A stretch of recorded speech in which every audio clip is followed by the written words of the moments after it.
Hey, it's Mark Podolsky, the Land Geek, with your favorite niche real estate website, thelandgeek.com. And today on Coffee Talk, I have David Barnett. David, how are you? I'm doing well, Mark. How are you? It's good to see you. It's good to see you, David. What's the best website to find you at?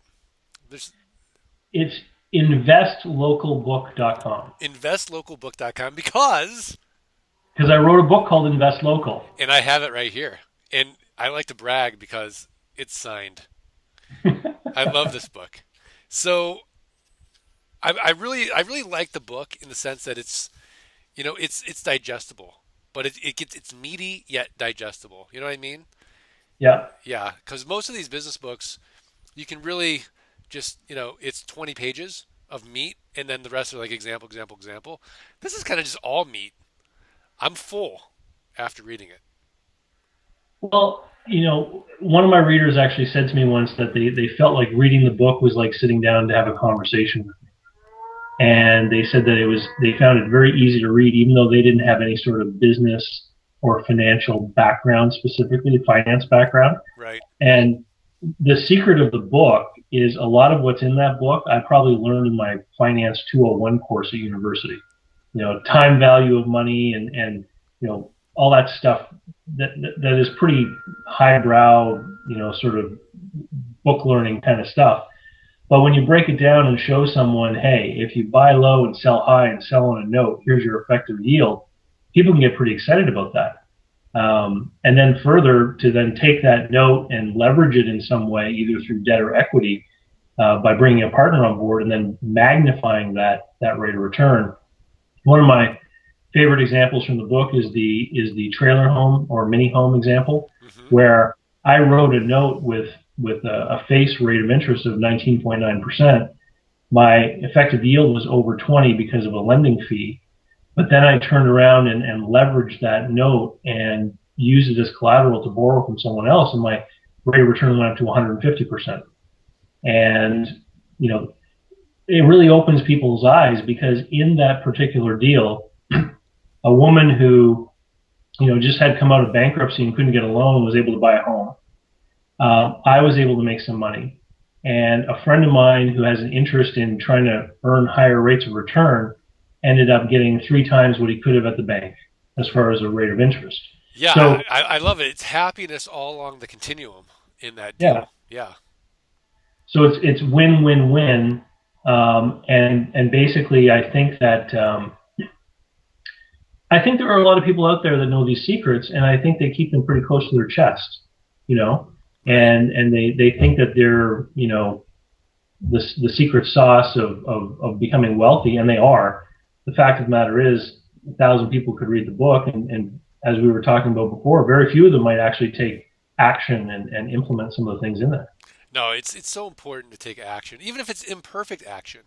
It's better to take imperfect action than have paralysis analysis. Or is it Yeah. analysis by paralysis? I keep forgetting the cliche, but you know what I mean. Well, it's funny because one of the experiences that brought me to the point where I could write the book was I had read that fantastic book called Deals on Wheels by Lonnie Scruggs, Right. which I don't know how old it is, like 25 years old or something like that. And in that book, Lonnie would buy older mini homes or mobile homes, buy them for cash for a low price, and then sell them for a higher price on a note. Right. And I read his book and I said, I'm going to do that. And I outline in Invest Local how that deal really did not work out well for me at all. Right. But it laid the seeds for figuring out how to make those deals work for me every time.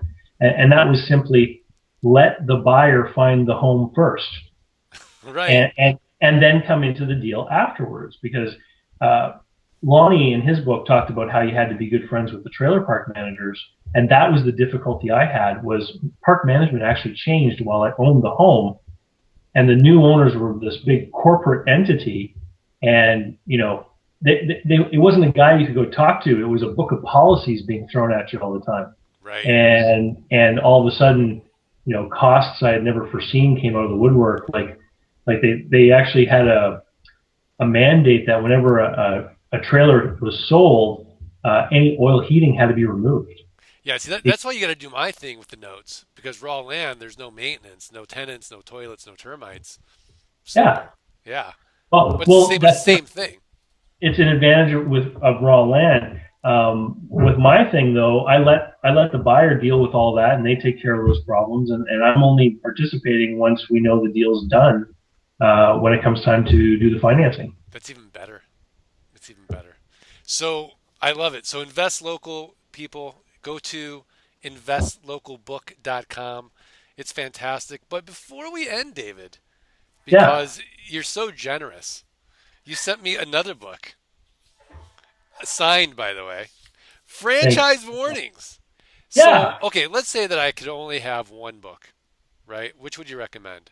Like, which is your favorite child? I know, it's not, it's terrible to say that, but my I guess that it's two very different messages for two very different audiences. right, And um, Invest Local, I really teach some new things to people, and you really can expand your mind with Invest Local. Franchise Warnings is just that. It's a warning about franchise systems. And all of my background and experience has to do with small businesses and how they're run, how they're valued, buying and selling them, and how they're financed. So you can see how the two kind of tie together in my own experience. I spent years as a business broker, and in that time, I helped people buy and sell a lot of franchised businesses. And in the beginning, I was drinking the franchise Kool-Aid because I thought, hey, here's a great way to reduce risk by having an established, known system in place with an established brand, et cetera, et cetera. I right. thought it was fantastic. Yeah, you wouldn't And want to own a Subway right now, would you?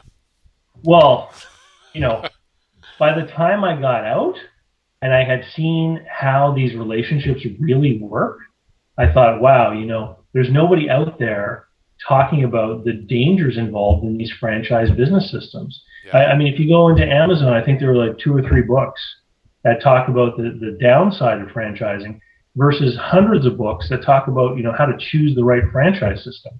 right, And the reason is because everyone's got their hand in the pot. There's franchise wars. They want to sell you a franchise. There's other franchisees that want to sell you theirs because they want out. right. There's franchise brokers that want to get paid a commission for lining you up with a franchise company. So everyone's got their hand in the cookie jar, and they're waiting for you to come and fill the cookie jar Right. with your savings and your home equity and stuff. And so franchise warnings, I basically break down my experiences, and then I talk about the relationship, why there's an imbalance, the dangers, and the different options, because you don't have to get into business by yourself. There's a whole other realm of what we call business opportunities where you can get somebody else's operational system, somebody else's equipment. I use the example, for example, between KFC and Roaster Chicken. Hmm. So KFC is a franchise. You have to run everything specific to their system, whereas Roaster Chicken sells equipment and spices. And if you want to put up their sign, you can, and they'll give you an operations manual. They'll teach you how to use their equipment and how to run a successful restaurant. But any day you choose, you can take down that sign. You can change the name of your restaurant. You're not paying them a royalty. You're just buying goods from them. And it's interesting because I talked with a dealer for Broaster Chicken, and he was telling me about all the high-end fancy hotel restaurants that actually had their equipment in their kitchen. And you would never know. They just Right. want to have high-end equipment to produce a really great product. And you can't do that with KFC's 11 herbs and spices, right? I mean, Right. that's Right. That's a great example. That's a great example. Well, David Barnett, thank you again for having a cup of virtual coffee with me on Coffee Talk and sharing some very valuable information with our people. And again, if we want to learn more about David Barnett, go to investlocalbook.com. that's And right. I can tell you the books are fantastic. They're even better if you can get a signed copy, like me. Thanks, David. All right. Talk to you later, Mark. All right.